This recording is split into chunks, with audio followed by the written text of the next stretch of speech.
Hallelujah. Good morning, church. Good morning, church. Hallelujah. आज जिस मैं औरत का जिक्र करना चाहती हूँ वो है जेल, वो है याएल, औरतों में मुबारक। आए मेरे साथ निकाले कज़ात की किताब उसका 5वां बाब उसकी 24वीं आयत। यहाँ यूं लिखा है कि हीबर कैनी की बीवी याएल सब औरतों से मुबारक ठहरेगी, जो औरतें डेरे में हैं उनसे वो मुबारक होगी। Hallelujah, hallelujah. यहाँ जिस औरत का मैंने जिक्र किया है वो याएल है, और ये कज़ात की किताब में इसका कैरेक्टर जो है, इसका काम जो है वो आपको मिलेगा। याएल अब्रानी का नाम है जिसका मतलब है माउंटेन गोट, यानी पहाड़ी बकरी। हाँ जी बोले, क्या मतलब है? पहाड़ी बकरी, यानी बहादुरी की निशानी है। पहाड़ी बकरी किसी ने देखी? कभी नहीं देखी होगी।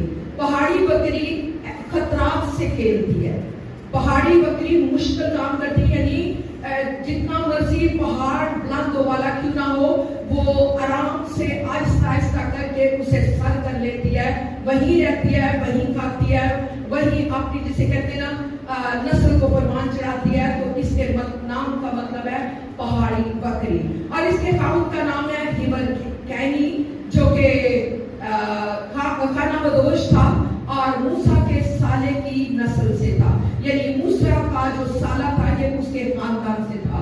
रही याएल की बात तो वो भी बताती चली जाती हूँ कि याएल जो थी वो भी 12 कबीलों में से नहीं थी, गैर यहूदी थी, राहब की तरह।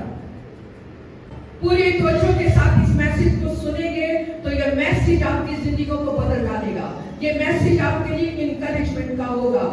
तो मैं आपके सामने बनी इसराइल की सियासी और मजहबी कंडीशन रखना चाहती, तब जाके आपको समझ आएगी कि इस औरत ने अपना कदम क्यों उठाया। तो सबसे पहले मैं बयान करूंगी मजहबी हालत। हमेशा खुदा को छोड़ देते थे। जब कभी जिसे कहते ना पेट भर जाता था या अमीर हो जाते थे या खूब नशो नुमा पा लेते थे तो अपने ही खुदा को छोड़ देते थे, बुत परस्ती करते थे, बाल की पूजा करते थे, मंदिरों में सोखनी कुर्बानी चढ़ाते थे खुदा उनके लोग जिंदा खुदा को मानने वाले थे, लेकिन ये सब कुछ भूल गए और बाल की परस्तिश करने लगे, बुतों की पूजा करने लगे। उस गयूर खुदा को जिसने इनको मिस्र की गुलामी से निकाला था, ये सब कुछ भूल चुके थे, खुदा के 10 अहकाम को भूल चुके थे, आग पर अपने बच्चों को चलाते थे, जो जी चाहता था मन मर्जी करते थे, हर तरीके से खुदा को तंग करने की कोशिश करते थे। हमेशा हमेशा जो कुछ खुदा की नजर में भला था वो नहीं करते थे, बल्कि उसकी नजर में बदी करते थे, उस आबे हयात के चश्मे को बिल्कुल भूल चुके थे। कज़ात की किताब उसका 21वां बाब और उसकी 25 आयत में यूं लिखा है, और उन दिनों में इसराइल में कोई बादशाह ना था, हर शख्स जो कुछ उसकी नजर में अच्छा मालूम होता था वो करते थे। मैंने पहले बताया कि अपने रस्म और रिवाज को, अपने गयूर खुदावन को, अपने बाप को जो मिस्र की गुलामी से छुड़ा के लाया, जिसने गुलामी से आजादी अता की, वो सब कुछ भूल कर, वो सब कुछ फरामोश करके जो उनका जी चाहता था, जो उनका मन चाहता था वही करते थे, क्योंकि इसराइल में उस वक्त कोई बादशाह नहीं था। ये मैंने आपके सामने बनी इसराइल की मजहबी हालत बयान की। जब मजहबी हालत ऐसी तो सियासी हालत कैसी होगी? समझते हैं ना? जब मजहबी हालत ऐसी है, कमजोर है, तो सियासी हालत कैसी होगी? तो सियासी हालत भी आपको बताना चाहती हूँ। उनकी सियासी हालत ऐसी थी कि कनान का बादशाह याबीन और उसका सिपाहसालार सिसरा उन पर जुल्म ढाता था। किन पर? बोले कि किन पर जुल्म ढाता था? सब कुछ भाव देना होगा, फिर मजा आता है कलाम सीखने और सुनाने का। हाँ जी, कनान का बादशाह बनी इसराइल पर जुल्म ढाता था।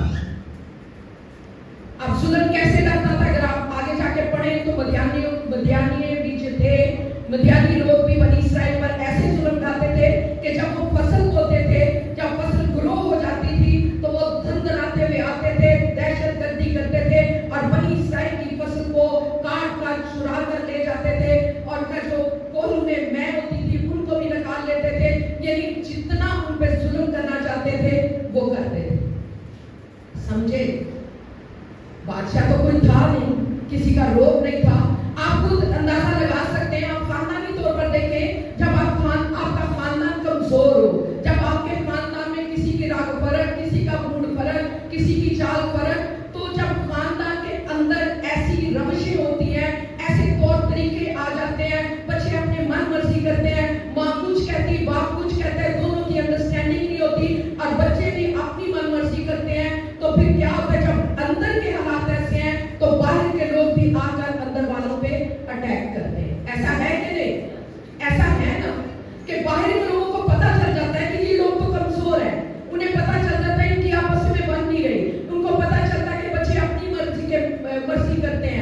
یہی تہار نہیں ہے. تو یہی وجہ ہوئی کہ جب غیر قوموں کو پتہ چلا تو انہوں نے ان پر ظلم ڈھانا شروع کر دیا. جب جس دور میں یہ ظلم ڈھا رہے تھے تو کلام میں لکھا ہے کہ خدا نے ان پر قاضی مقرر کیے. قاضی مقرر کیے یعنی 12 قاضی خدا نے اس دور میں, یعنی قضات کی کتاب میں 12 قاضیوں کا ذکر ہے. قضات کی کتاب قاضی کی جمع ہے, یعنی 12 قاضی مقرر کیے. اور وہ کیا کرتے تھے؟ بنی اسرائیل کو شریعت سکھاتے تھے. یہ بائبل خدا کا کلام بنی اسرائیل کو شریعت سکھاتے تھے. وہ جنگجو ہوتے تھے اور وہ انصاف کرتے تھے. وہ کیا کرتے تھے جی؟ بنی اسرائیل میں جب جھگڑے ہوتے تھے, جب جھگڑے طول پکڑ لیتے تھے, جب جھگڑے جو ہوتے تھے وہ سر کے, جسے کہنا چاہیے پانی باہر نکل آتا تھا, سر سے بلند ہو جاتے تھے, تو پھر یہ قاضیوں کے پاس جاتے تھے اپنے جھگڑے دور کروانے کے لیے. اور کلام میں لکھا اس دور میں دبورا قاضی تھی. بولے جی کون تھی؟ ایک عورت کا نام دبورا قاضی تھی, اور یہ چوتھے نمبر پر تھی. میں نے بتایا کہ 12 قاضی وہ گزرے تھے جن میں چوتھے نمبر پر دبورا تھی. بڑی فیمس کریکٹر ہے اس کا بھی, دبورا. اور دبورا نہ صرف نبیہ تھی بلکہ قاضی بھی تھی, جنگجو بھی تھی, اور نبوت بھی کرتی تھی, خدا کے ساتھ چلتی تھی, خدا کے احکام کو مانتی تھی. اس کے بنی اسرائیل اس کے پاس آ کر انصاف مانگتے تھے اور وہ انصاف کرتی تھی. اور بنی اسرائیل میں ایک زبردست سورما تھا جس کا نام کسی کو پتا ہے؟ برق. جس کا نام کیا تھا؟ برق. میں نے کہا تھا کہ جو یائل ہے وہ کس طرح مبارک ٹھہری, کیا وجہ تھی مبارک ٹھہری, کیوں اسے عورتوں میں مبارک کہا گیا؟ یعنی ان عورتوں میں جو ڈیرے میں موجود تھی. یعنی میں نے پہلے بتایا کہ ہیبر کینی جو تھا وہ خانہ بدوش تھا. خانہ بدوش انہیں کہتے ہیں جو ڈیرے لگاتے ہیں. آج اگر انہوں نے یہاں ڈیرے لگائے ہیں, ایک مہینہ بعد پتہ نہیں کسی اور جگہ ڈیرے لگائے, یعنی وہ اپنی رہن سہن کو منتقل کرتے رہتے تھے, خانہ بدوش کی زندگی بسر کرتے تھے. اور یائل ادھر ہی تھی, وہی تھی. اور جب بنی اسرائیل کے ساتھ بہت ظلم و ستم ہو رہا تھا, جب وہ یابین بادشاہ اور سسرا ان پر ظلم کر رہا تھا, تب انہیں ہوش آئی, تب وہ خدا سے فریاد کرنے لگے کہ اے خدا ہمیں بچا لے, اے خدا ہمیں چھڑا لے, اے خدا ہماری مدد کر, ہم تجھ سے معافی مانگتے ہیں, ہم بھول گئے تھے, ہم نے گناہ کیا ہے, ہم نے غلطی کی ہے. تو کلام میں لکھا ہے کہ خدا قہر کرنے میں دھیما اور شفقت میں غنی ہے. وہ ہمیشہ اپنے لوگوں کی دستگیری کرتا ہے, وہ ہمیشہ اپنے لوگوں کے لیے بازو پھیلائے رکھتا ہے. جو ہی انہوں نے فریاد کرنا شروع کی کہ ہمیں یابین اور سسرا کے ظلم سے چھڑا لے, بچا لے, اور خدا کے آگے فریاد کی, تو خدا نے فوراً اپنے ہاتھ کو بڑھا دیا. ہاللیلویا, ہاللیلویا. آئیں اس خوبصورت اور پیارے خدا کے لیے اچھے دوست کے لیے تالیاں بجائیں. جو ظلم ڈھاتے تھے, کنعان کا بادشاہ, اس کا سپہ سالار سسرا جو ان پر ظلم ڈالتے تھے, انہوں نے اس کے پاس, سسرا کے پاس یعنی دشمن کے پاس 900 لوہے کے رتھ تھے. دشمن کے پاس کتنے رتھ تھے؟ بولے 900 لوہے کے رتھ تھے. اور اس کے ساتھ ساتھ وہ ارد گرد کی قوموں سے اور زیادہ فوج اپنے ساتھ لے کر آیا تھا. ارد گرد کی فوج کو بھی اس نے انوائٹ کیا تھا کہ آؤ میرے ساتھ بنی اسرائیل کو صفائے ہستی سے بٹا دے, آئے بنی اسرائیل کو تہس نہس کر دے, آئے میرے ساتھ بنی اسرائیل کو برباد کر دے. لیکن خدا اپنے لوگوں کے ساتھ رہتا ہے, جن کے ساتھ وہ رہتا ہے وہ ان کی جنگ لڑتا ہے. ہاللیلویا, ہاللیلویا. اور اس نے کیا کیا کہ جب یہ دشمن نے اپنی فوجیں گیدر کی, فوجیں اکٹھی کی, فوجیں جمع کی, تو کلام میں لکھا اس نے اپنی ساری فوج جو تھی کیسون کی ندی پر, نہر پر جمع کری. یعنی یوں سمجھے کہ جیسے یہ بنی اسرائیل ہے اور اس کے چاروں طرف اس نے اپنی فوجوں کے ڈیرے ڈالے. سسرا کو اپنی فوج پر بڑا گھمنڈ تھا. سسرا کو یعنی دشمن کو. سسرا کس کا سپہ سالار تھا؟ بولے کنعانیوں کا, یابین بادشاہ کا وہ سپاہ یعنی فوج کا سپہ سالار تھا. اور اسے اپنی طاقت پر, اپنی فوج پر بڑا گھمنڈ تھا. وہ بڑا فخر محسوس کرتا تھا کہ میرے پاس تو اتنے زیادہ ہیں. اور بتانا چاہتی بنی اسرائیل کے پاس کتنے تھے؟ صرف 10,000 कितने थे? 10,000 आदमी। और उसके पास कितने थे? 900 लोहे के रथ। अब रथ और पैदल चलने वाली फौज 10,000 है, और रथ में अगर कम से कम भी 10 आदमी एक रथ में बैठे तो 900 रथ, कितने लोग, कितनी फौज होगी। और इसके अलावा कलाम में लिखा कि उसने अपने इर्द गिर्द लोगों से फौज इकट्ठी कर रखी थी। लेकिन बनी इस्राएल के पास कितने थे? सिर्फ 10,000 आदमी। अब वो 10,000 आदमी कहां से आए थे? दबूरा के बारे में बताना चाहती हूँ कि दबूरा, मैंने पहले बताया, नबिया थी। बोले जी, दबूरा कौन थी? नबिया थी, जंगजू थी, इंसाफ करती थी, काजी थी। और जब ये हालात हो गए तो खुदा का पैगाम या खुदा की आवाज दबूरा ने सुनी, और दबूरा ने बर को मैसेज भेजा।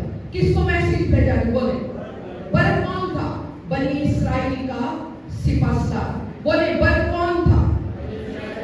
बनी इस्राइल का सिपाहसालार। और बनी इस्राइल के सिपाहसालार बर को दबूरा ने पैगाम भेजा, क्या इस्राइल के खुदा ने तुझसे ये नहीं कहा कि अपने 10,000 आदमी और नप्ताली और जबूलून के कबीलों से इनको ले और तबूर के पहाड़ पर जा, चढ़ जा, तबूर के पहाड़ पर चढ़ जा। और फिर उसने कहा कि खुदा ने फरमाया, प्लीज सुने प्राय मेहरबानी, बच्चों के साथ मत खेले। उन्होंने, उसने क्या कहा? दबूरा ने क्या पैगाम दिया? बोले जी, बरक को क्या पैगाम दिया? क्या इस्राइल के खुदा ने यूं नहीं फरमाया कि तू जा, बोले तबूर के पहाड़ पर चढ़ जा, और किन किन को साथ लेकर जाना है? बोले जी, नप्ताली और जबूलून से 10,000 आदमी अपने साथ ले जा। और आगे उसने कहा कि खुदाम फरमाता है, खुदाम ने कलाम किया कि वो सिसरा और उसकी फौज को तेरी तरफ रगेद लाएगा, तेरी तरफ खींच लाएगा, तेरे कंट्रोल में कर देगा। Hallelujah, hallelujah. आई जोरदार तालियां खुदाम के जलाल के लिए।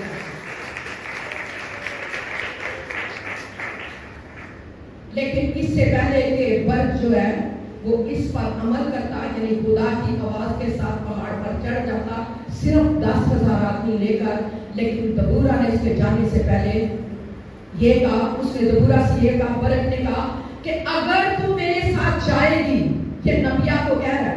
मैंने पहले बताया नबिया इंसाफ करती थी, यानी काजी थी, जंगजू थी, उनके साथ रहती थी।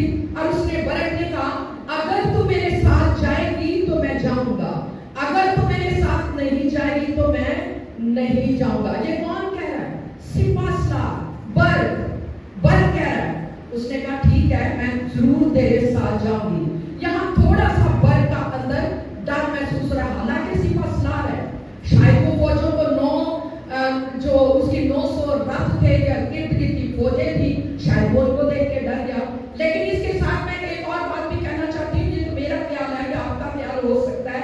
इसके साथ एक और बात कहना चाहती हूँ कि जब दाऊद और दूसरे बादशाह जंग के लिए जाते थे तो वो अपने साथ अहद का संदूक लेकर जाते थे। याद है, दाऊद जब जंग लड़ता था अपने साथ नबियों को, गाने बजाने वालों को और अहद के संदूक को लेकर जाता था, ताकि उन्हें खुदा की राह पता चल जाए। कभी डायरेक्ट भी खुदा बता देता था। और मेरे ख्याल में यहाँ पर इसलिए नबिया को कह रहा है कि तू मेरे साथ चल, ताकि खुदा की गाइडलाइन हमें इसके जरिए से मिलती जाए। और वो दबूरा ने उसको जवाब दिया, ठीक है मैं तेरे साथ चलूंगी, जरूर चलूंगी।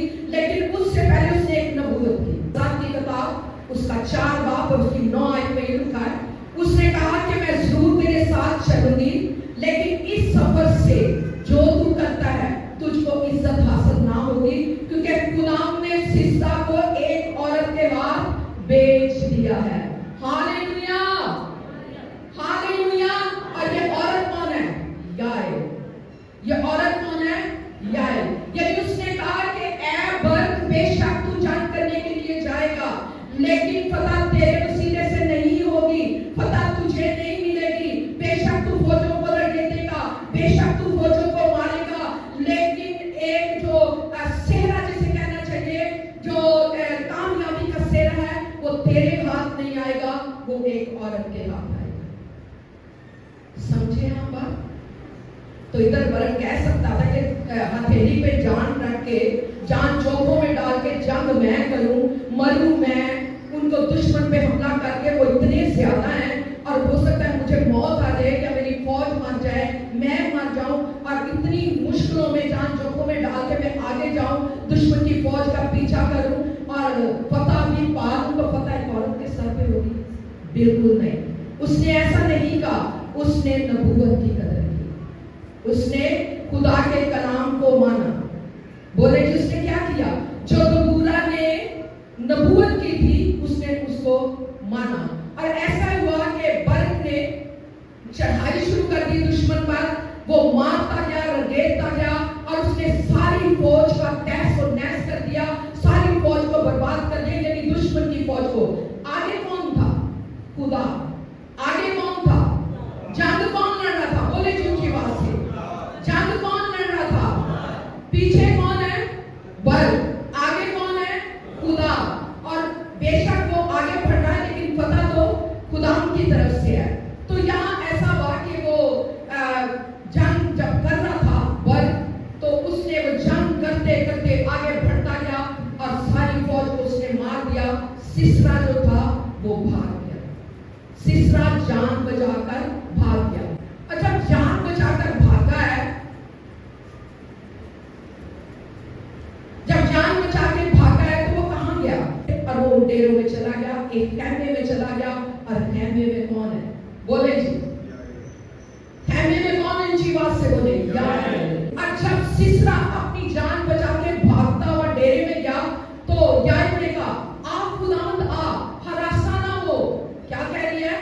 मैंने पहले बताया था कि याइल 12 कबीलों में से नहीं है, याइल यहूदी नहीं है, याइल जो है वो गैर यहूदी है, वो खुदावंद के लोग नहीं है, गैर कौम थे। लेकिन यहाँ खुदावंद ने याइल को यकसर बदल दिया। हालांकि वो सिसरा की साइड पर था, उसका हस्बैंड सिसरा की साइड पे था, लेकिन खुदा ने चारों तरफ से याइल को घेर दिया। और याइल उसे कह रही, आ खुदावंद आ, हरासा ना हो, आ खैमे में आ। और जब वो खैमे में गया तो उसने कहा, याइल यानी ए औरत मुझे पानी पिला। और कलाम में लिखा है कि याइल ने उसे पानी ना दिया बल्कि शहजादों और बादशाहों के प्याले में उसको दूध पिलाया। और जब उसने दूध पिया तो बेहोशी की हालत में, यूं कहना चाहिए मदहोश, यानी पुरस्कुन होके थका हुआ था, जंग करके आया था। और वो जब उसने दूध पिया, जब उसने उसको दूध पिलाया तो वो सो गया, डेरे में जाके सो गया। अच्छा, वो सो गया तो अब फिर सुने औरतों में मुबारक याइल क्यों हुई। जब वो सो गया तो याइल ने क्या किया? उसने जो टेंट में मेघ लगाते हैं, जिसे कहते हैं बड़ा की, जो टेंट में मेघ लगाते हैं, उसने बो लिया। लेकिन इससे पहले ये भी बताना चाहती हूँ कि सिसरा ने कहा कि मैं यहाँ सोता हूँ और तू बाहर जाके खड़ी हो, और अगर कोई आदमी यानी बनी इस्राएल में से तुझसे पूछे कि सिसरा यहाँ है तो तू कहना नहीं है, तू कहना नहीं है। उसने कहा ठीक है, उसने वो पुरस्कुन सोया हुआ है। अब याइल की ड्यूटी देखें। याइल ने मेघ ली, यानी जो टेंट में मेघ लगती है, जैसे आप देखते हैं टेंट में जब टेंट लगता है तो कितना बड़ा कील होता है, उसने वहां से कील लिया।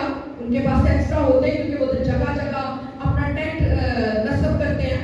तो उसने वहां से मेघ ली और फिर इसके साथ उसने मेघ छू लिया, यानी हथौड़ा लिया जो मेघ को ठोकते हैं। और वो दोनों चीजें लेकर सिसरा के पास गई और सिसरा बेफिक्रे से सो रहा है।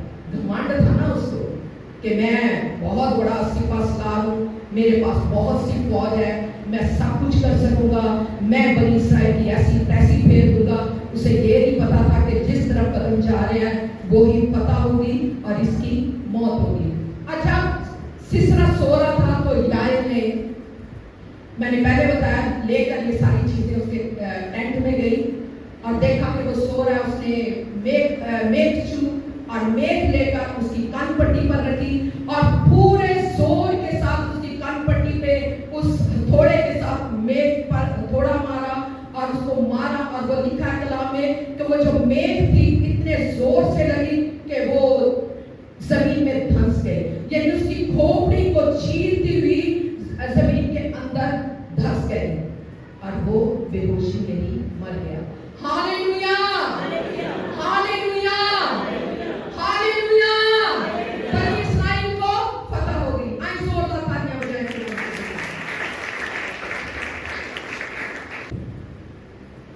یائل کیسے بدلی؟ جیسے راحب فاشا بدلی تھی. راحب فاشا غیر قوم کی تھی. راحب فاشا 12 قبیلوں میں سے نہیں تھی. اور آپ کو پتا ہے کہ جب یشوا وغیرہ وہ جسے کہنا چاہیے CID کہہ لیں یا شہر کا ملک کا حال دریافت کرنے گئے تھے تو راحب فاشا کو خدا نے یکسر بدل دیا تھا. اور اس نے کیا کہا تھا؟ آج وہ میں تمہیں چھپاتی ہوں. اور اس نے کہا تھا کہ میں جانتی ہوں کہ تم اس خدا کے لوگ ہو جو زندہ خدا ہے, جس نے گردن کو پار کروایا, جس نے کلزم کے 2 ٹکڑے کیے, جس نے بنی اسرائیل کے پلوٹوں کو بچایا. اس کے پورے ملکوں میں چرچے ہیں. میں جانتی ہوں وہ زندہ خدا ہے. میں جانتی ہوں تم زندہ خدا کے ماننے والے لوگ ہو. اور اس نے ان کو بنا دی. سیم اسی طرح یائل کے ساتھ ہوا. یائل کا دل بدل چکا تھا. یائل بھی چاروں طرف خدا کے چرچے سن چکی تھی. یائل بھی جانتی تھی کہ یہ زندہ خدا کے پرستار ہیں. یائل بھی جانتی تھی کہ یہ وہ خدا ہے جو حالات بدل دیتا ہے. یہ وہ خدا ہے جو موسموں کو بدل دیتا ہے. یہ وہ خدا ہے جو ارادوں کو بدل دیتا ہے. یہ وہ خدا ہے جو زندگی کو بدل دیتا ہے. یہ وہ خدا ہے جو دستگیری کرتا ہے. یہ وہ خدا ہے جو دن کو بعد دن رات کو شعلے بن کے ان کے ساتھ ساتھ رہتا ہے. وہ جان گئی تھی, وہ مان گئی تھی, وہ ایمان لے آئی تھی. اس لیے اس نے اپنے ہسبینڈ کے اپوزٹ جا کے سسرا کو مار دیا اور بنی اسرائیل کو فتح دی. Hallelujah hallelujah.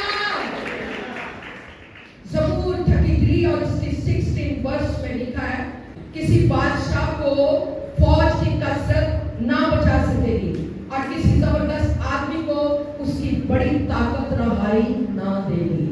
اسے کیا گمان تھا کہ میرے پاس 900 رتھ اور ارد گرد سے مانوی فوجیں میرے پاس ہیں اور میں بہت بڑا سورما ہوں. بڑا گمان تھا. لیکن کیا ہوا؟ کلام میں لکھا ہے کہ اگر کوئی بادشاہ یہ سمجھے کہ میرے پاس بہت بڑی فوج ہے, میرے پاس بہت بڑی طاقت ہے, فوج کی کثرت ہے اور میں زبردست آدمی ہوں, میں زبردست سورما ہوں, تو جان رکھیں کہ جن کی جنگ یہوہ لڑتا ہے, جن کی جنگ یہوہ ختم کرتا ہے, دشمن کو مار بھگاتا ہے اور اپنے لوگوں کو فتح بخشتا ہے, وہ کبھی نہیں ہارتے. اور جو گھمنڈ کرتے ہیں, جو اپنے زور بازو پہ بھروسہ کرتے ہیں, وہ ہمیشہ ڈھہ جاتے ہیں جیسے یہ ڈھہ گیا. لوکا کی انجیل اور اس کا 11واں باب اور اس کی 27 اور 28 آیت میں یوں لکھا ہے, جب وہ باتیں کر رہا تھا, یعنی یسوع مسیح جب باتیں کر رہا تھا, تو ایسا ہوا کہ بھیڑ میں سے ایک عورت نے پکار کر اس سے کہا, مبارک ہے وہ رحم جس میں تو رہا, مبارک ہے وہ رحم جس میں تو رہا, اور وہ چھاتیاں جو تو نے چوسی, وہ چھاتیاں جو تو نے چوسی. یہ ایک عورت بھیڑ میں سے نکل کر یسوع مسیح کی تعریف کر رہی ہے, یسوع مسیح کو مبارک کہہ رہی ہے اور یسوع مسیح کے بارے میں اس کی ماں کو بھی مبارک کہہ رہی ہے. لیکن یسوع مسیح کا جواب سننا چاہتے ہیں میرے خیال میں آپ کے سامنے. یسوع مسیح نے کیا کہا؟ اس نے کہا ہاں, مگر زیادہ مبارک وہ ہیں جو خدا کا کلام سنتے اور اس پر عمل کرتے ہیں. Hallelujah hallelujah. اور پھر پرکاشوا کی کتاب میں لکھا ہے, اس نبوت کی کتاب کو پڑھنے والا, سننے والے اور جو کچھ اس میں لکھا ہے اس پر عمل کرنے والے مبارک ہیں. یائل کی طرح مبارک بننا چاہتے ہیں, مقدسہ مریم کی طرح مبارک بننا چاہتے ہیں. میں کہتی ہوں ان سے بھی زیادہ مبارک آپ بن سکتے ہیں جب آپ خدا کا زندہ کلام پڑھیں گے, جب آپ خدا کا کلام سنیں گے, جب آپ خدا کے کلام پر عمل کریں گے تو آپ مبارک ٹھہر سکتے ہیں. اس لیے اگر آپ نے آج تک کلام کو نہیں کھولا, اگر آج تک آپ کلام کے اس کے لو لیٹر کو نہیں پڑھ رہے, تو آج سے شروع کر دیں, آج سے شروع کر دیں. اگر آپ چاہتے ہیں کہ آپ مبارک ہو, آپ کے بچے آپ کو دیکھیں, آپ کو مبارک ہے. انسان کی کتاب میں آخری چیپٹر میں ایک عورت کا ذکر ہے اور اس کی بھی تعریف میں اسی طرح کی گئی ہے کہ وہ صبح سویرے اٹھتی ہے, وہ چرخا کاٹتی ہے, وہ دودھ بلوتی ہے, اپنے بچوں کی کفالت کرتی ہے, اس کے بچے اس کو مبارک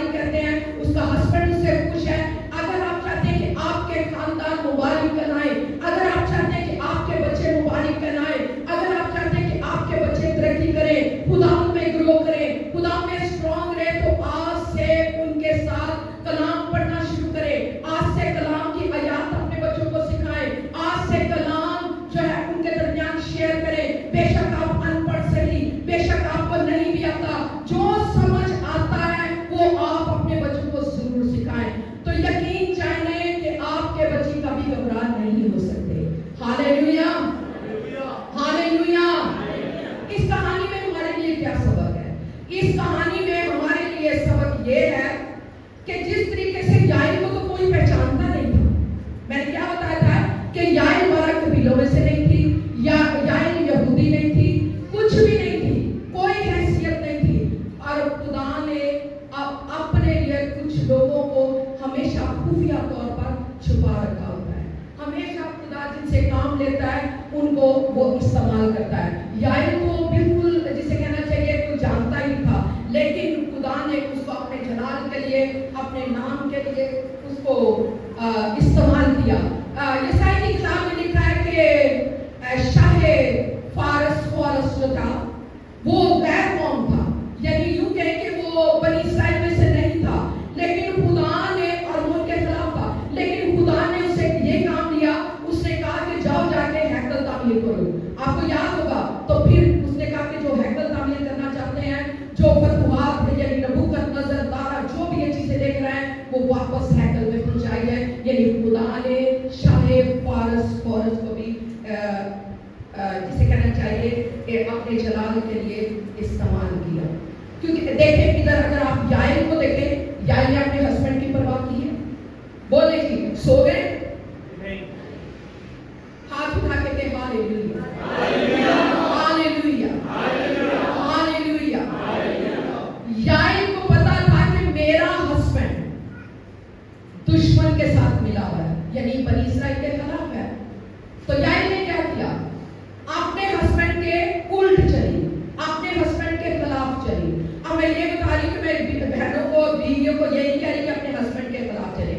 میں یہ بیان کر رہی ہوں کہ اگر خدا کے احکام کے لیے، اگر خدا کے کلام کے لیے اب کوئی آپ کا ہسبینڈ یا آپ کا بچہ یا آپ کی ماں یا آپ کی بہن جو ہے وہ الٹ چلتی ہے تو اس کے خلاف اٹھ کھڑے. کہ میں نے یہ نہیں کہا اپنے ہسبینڈ کی حکم مندولی کرو، میں نے یہ نہیں کہا ان کی بےعزتی کرو، میں نے یہ کہا ہے کہ اگر کلام کے وہ الٹ چلتے ہیں تو ان کی پیروی مت کریں، بلکہ ان کو بھی محبت سے جیتے. اگر بیوی الٹ چلتی ہے تو خاندوں کو بھی چاہیے کہ وہ اپنے بچوں کو اور اپنی بیوی کو محبت سے جیتے. کیونکہ اگر ہم خدا کے احکام کو نہیں مانتے تو پھر ہم راست باز نہیں کرتے. آئے میرے ساتھ لوکا کی انجیل اس کا 14واں باب اور اس کی 26 آیت دیکھیں. اگر کوئی میرے پاس آئے، یہ یسوع مسیح کہہ رہے ہیں، سنیں غور سے، اگر کوئی میرے پاس آئے اور اپنے باپ اور ماں اور بیوی اور بچوں اور بھائیوں اور بہنوں بلکہ اپنی جان سے بھی دشمنی نہ کرے تو میرا شاگرد نہیں ہو سکتا. ہمیں بعض کا اپنی جان سے دشمنی کرنی پڑتی ہے، اور یائل نے بھی یہی کیا.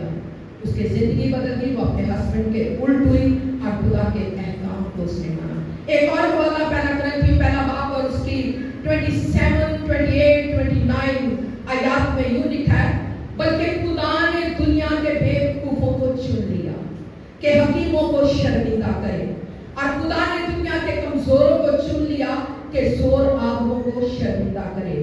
خدا نے دنیا کے کمینوں حقیروں کو چن لیا کہ موجودوں کو نیست کرے تاکہ کوئی بشر خدا کے سامنے فخر نہ کر سکے.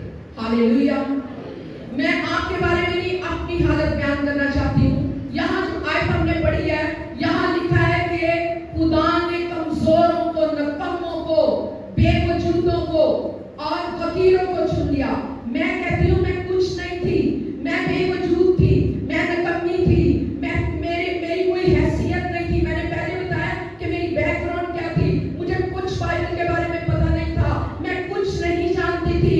لیکن یہاں کلام کہتا ہے کہ خدا نے حقیروں کو چن لیا، بے وجودوں کو چن لیا تاکہ زورآوروں کو شرمندہ کرے. اور مجھے بھی خدا نے اسی لیے چن لیا تاکہ میں خدا کے کلام کو لوگوں تک پہنچا سکوں. ہاللیلویا، ہاللیلویا.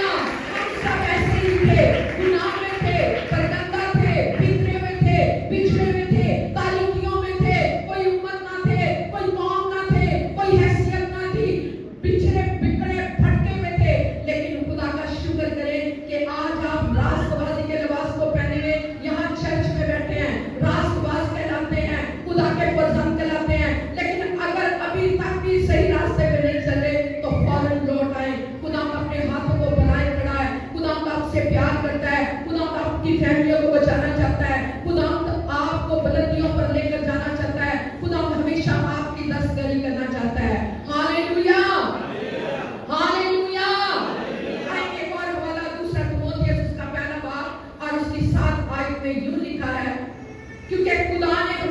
दहशत की रूह नहीं, कुदरत और मोहब्बत और तरबियत की रूह दी है। फिर सुने, क्योंकि खुदा ने हमें दहशत की रूह नहीं, कुदरत और मोहब्बत और तरबियत की रूह दी है। जब हम खुदा के साथ चलते हैं तो हमारा डर खत्म हो जाता है। यार का डर ही खत्म हो गया, यार डर ही नहीं है कि मेरा बंदा मुझे मार देगा, मेरा बंदा मुझे घर से निकाल देगा। यार बिल्कुल नहीं डरी, क्योंकि सब पता चल गया कि जिस खुदा के ये लोग हैं वो डराता नहीं है, वो धमकाता नहीं है, वो टांग नहीं तोड़ता, वो कहार और जवान नहीं है, बल्कि रहीम वो करीम है। Hallelujah, hallelujah. आई जोरदार तालियां खुदा के लिए। आखिरी इफ्सियों 6 बाब उसकी 10 और 11 है। अब इस साइड के मुताबिक भी अपने आप को जरा खींच तान ले, अपनी कान छाट करें। ये नहीं आप, मुझे भी, हम सबको कान छाट करें। लिखा है, गरज खुदावंद में और उसकी कुदरत के जोर में मजबूत बनो। खुदा के सब हथियार बांध लो ताकि तुम इब्लीस के मंसूबों के मुकाबिल में कायम रह सको। बताना चाहती कि इब्लीस अभी तक धाड़ रहा है, इब्लीस अभी तक हड़प करना चाहता है हमारे बच्चों को, हमारी फैमिलीज को, उनको लगा रहा है नशों की तरफ, उनको घबरा कर रहा है, उनको बिगाड़ रहा है, उनको गलत कामों की तरफ लेकर जा रहा है।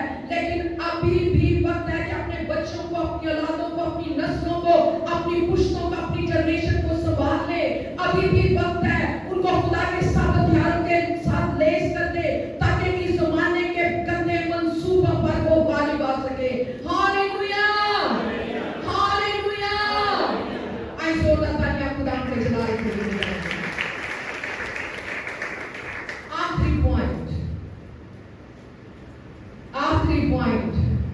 आखिरी पॉइंट कौन है जो बर्फ की तरह याईल की तरह बनना चाहते हैं। सिसरा को मारने के लिए याईल ने सिर्फ एक मेखचू और मेख इस्तेमाल की है। आज आपके पास हथियार है, कलाम का, दुआ का, वर्शिप का। जैसे जैसे आप वर्शिप करेंगे, जैसे जैसे आप कलाम पढ़ेंगे, जैसे जैसे दुआ करेंगे, सिसरा भागता चला जाएगा आपके घर से। हालेलुया। कितने लोग हैं जो सिसरा को भगाना चाहते हैं? हाथ खड़ा करें। कितने लोग हैं जो सिसरा को भगाना चाहते हैं? कितने लोग हैं जो सिसरा की गर्दन को दबोच कर पांव तले रोंदना चाहते हैं? तो चंद लोगों के लिए दुआ करेंगे खुदा हमारे घरों में से सिसरा को। अब सिसरा कौन है? लड़ाई झगड़ा। सुने, सिसरा कौन है हमारे घरों में? लड़ाई झगड़ा, हसद, गुस्सा, बदगोई, बुरे मंसूबे, लड़ाई झगड़ा। ये सारी बातें जो सिसरा की तरफ से हैं, जो सिसरा बनकर हमारे घरों में राज करना चाहती है। अपने पांव से एक्शन करें, उसे तो बोले मेरी तरह अपने पांव से उसको मसले सब सनी भाई पांव से सिसरा को मसल दे, गुस्से की बदरू को मसल दे, लड़ाई झगड़े की बदरू को मसल दे, जितनी टेंशनें आपके सामने उनको मसल दे और के खुदा